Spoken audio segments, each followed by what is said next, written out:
বড়োসকলৰ বাগৰুম্বাক বিশ্ব দৰবাৰত প্ৰদৰ্শিত কৰাৰ অনন্য প্ৰয়াস। কাইলৈ বাগৰুম্বা নৃত্যৰ অন্তিম আখৰা।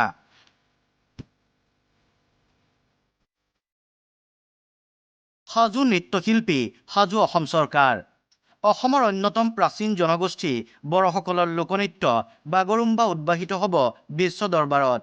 অসম চৰকাৰে 17 জানুৱাৰীত সৰুসজাইৰ ভোগেশ্বৰ বৰুৱা ক্ৰীড়া প্ৰকল্পত সমূহীয়া প্ৰদৰ্শনৰ ব্যৱস্থা কৰিছে বড়োসকলৰ লোকনৃত্য বাগৰুম্বাৰ।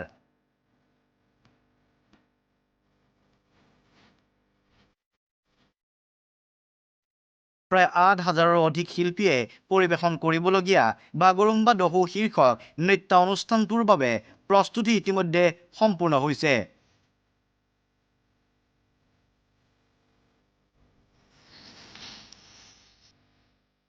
বিহু ঝুমুৰৰ পিছত এইবাৰ বাগৰুম্বাক বিশ্ববাসীৰ সন্মুখত পৰিচয় কৰাই দিয়াৰ প্ৰয়াস অসম চৰকাৰৰ।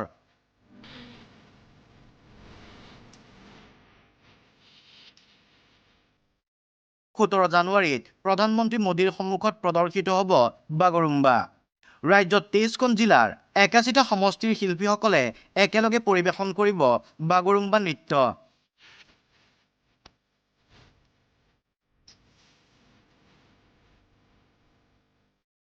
25গৰাকী বিশেষজ্ঞই পৰিকল্পনা কৰিছে বাগৰুম্বা দহৌ শীৰ্ষক অনুষ্ঠানটোৰ। প্ৰায় 400গৰাকী মাষ্টাৰ প্ৰশিক্ষকক শিল্পগ্ৰামত দিয়া হৈছিল প্ৰশিক্ষণ।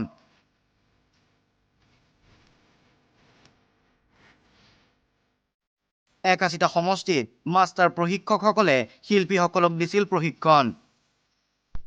8 তাৰিখৰ পৰা 10 তাৰিখলৈ অসমৰ 81টা বিধানসভা সমষ্টিত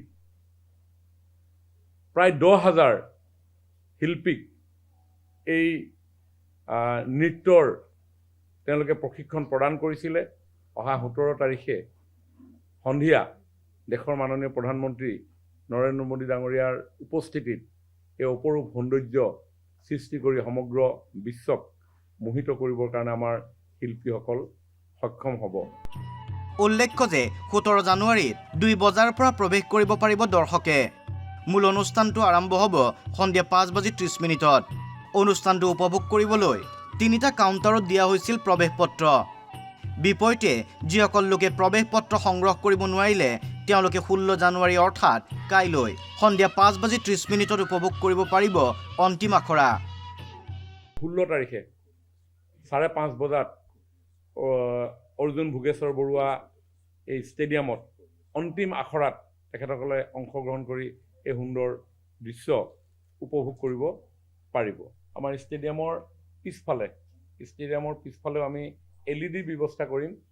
গতিকে সেই LEDটো তেখেতসকলে যিসকলেতো ভিতৰত প্ৰৱেশটো কৰিব পাৰিলে কিবা কাৰণত সদায় তেনেকুৱা হয়, বিহুটো তেনেকুৱা ধৰণৰ হৈছে। আমি আশা কৰাতকৈ বেছি লোক আহি যায়, ঝুমুৰতো আশা কৰাতকৈ বেছি লোক আহি যায়, আৰু বাগৰুম্বাতো এতিয়া যিটো ভাইব চলিছে, যিটো ৰাইজৰ যি সঁহাৰি পাইছোঁ, সেই সঁহাৰি অনুসৰি আমি ষ্টেডিয়ামত যিসকল লোক প্ৰৱেশ কৰিব নোৱাৰিব তেওঁলোকক ষ্টেডিয়ামৰ পিছফাললৈ বক্সিং ৰিঙত এডোখৰ ঠাই আছে, তাতে আমি 4খন LED ব্যৱস্থা কৰিম।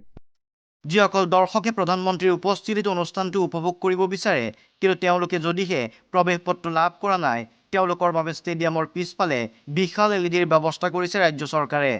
প্ৰাচীন জনগোষ্ঠীটোৰ লোকনৃত্যক বিশ্ববাসীৰ ওচৰত পৰিচয় কৰি দিয়াৰ উদ্দেশ্যে ৰাজ্য চৰকাৰৰ এই ব্যৱস্থাক প্ৰশংসা কৰিছে প্ৰতিটো স্তৰৰ লোকে।